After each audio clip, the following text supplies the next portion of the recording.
on Terumot, Perek Gimel Mishnah Tet. Says the Mishnah, Hanachri v'hakuti trumatam truma.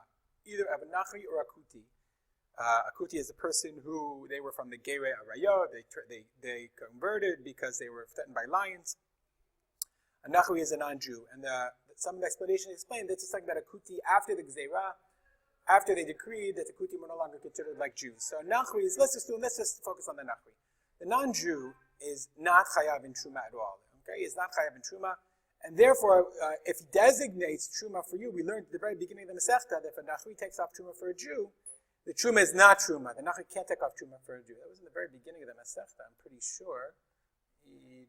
Yes. Okay. Nachri shtaram etchel Yisrael ein trumato truma. First Mishnah in the Masechta. So here, when we go back to Perek Shlishi, we come back to the end to our Mishnah. The nachri shetaram trumato truma is talking about nachri trumato truma, u'ma'asotav ma'aser, v'hekdesh on hekdesh. If a nachri wants to make something into truma, okay, then he can. His truma is ma'aser, his hekdesh is hekdesh. I want to bring you two explanations, two very different explanations that are brought from the Rambam. One of them is in the Pirush HaMishnah. The Rambam says the following: Ava b'she'en hagoyim chayavin b'mitzvot. Even though they're not obligated mitzvot, im kiyumu me'em mishmashu, if they fulfill a mitzvah, mekablim aleim miktzat schar, they get some schar.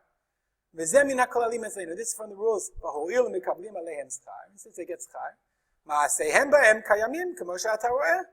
Okay, then their actions are fruitful. So meaning, I look at this Pirush of the Rambam and the Pirush of Mishnayot. It's a very positive attitude towards a non-Jew who wants to give truma. He doesn't have to. He wants to give truma from his own heart, then he's certainly allowed to. The same thing is true about a korban. Yet, when we look at the Rambam is very, very different. The Rambam, this is the same Rambam. We look at the Yad HaChazakah, the Mishnah Torah, he says the following: Hanochi she'ifrish trumato mishalo.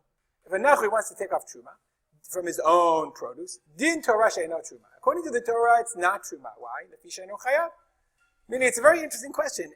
Can you designate something that has halachic significance if you're not obligated? So the Rambam in the Pirush Mishnayot said he's not obligated, but he gets mitzat schar. Since he gets some schar, therefore it has chalot, it has halachic validity. Here the Rambam is saying he's not chayav, so how can he? So therefore it can't be midin Torah truma. Umidivrayam gazru shetehei trumatam truma. But the truma is only truma midirabanan. Gzeira mishum ba'alei kisin. It's a gzeira against the wealthy, ki ba'alei kisin, the people of pockets.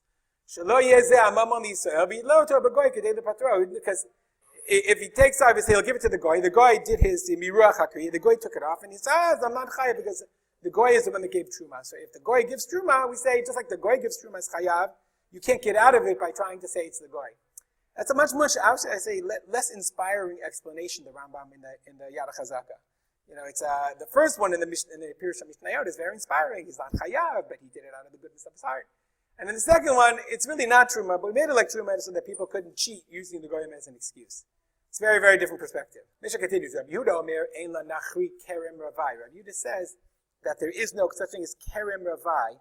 Allah is the following: the first 3 years you plant anything, a tree or a vineyard, kerem, or a netta ravai. We'll learn this later on.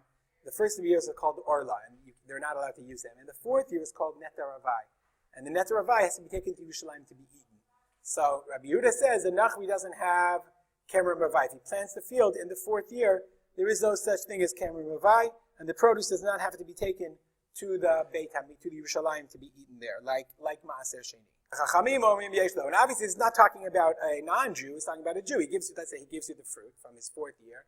So, do you have to redeem it, or don't you have to redeem it? So, the Kahati says, very interestingly, he says that their argument, the Rabbi Yehuda, is only talking about Surya. According to the Gemara, Rabbi Yehuda is talking about that area called Surya. That in Surya, that there was no kerem ravai. But he agrees that in Eretz Yisrael, everyone agrees that there is kerem ravai and netta ravai, even for the produce grown by a nachri. Trumat. So now, what level of truma is it? Trumat ha-nachri midamat.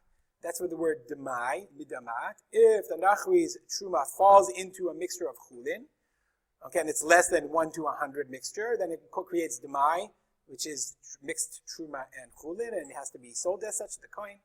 And chayavino le'achomesh, a person who eats truma b'shogeg has to pay back an additional fifth in penalties. Rabbi Shimon poter, and the Bartanura says poter b'chomesh, modir tru midamat. He agrees about the demai, but not about the chomesh. Ve'en alacha ki Rabbi Shimon. So the truma of the nachri really is truma ad kidei kach, to the point that it also both creates tamai according to Chachamim, and you also have to pay an additional fifth as a penalty if you eat it by accident.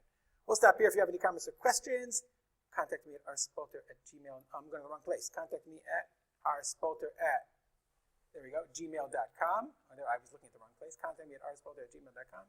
I'm dedicated to learning to the memory of my father, Rav Simcha ben Yitzchak Kalman. Have a good day.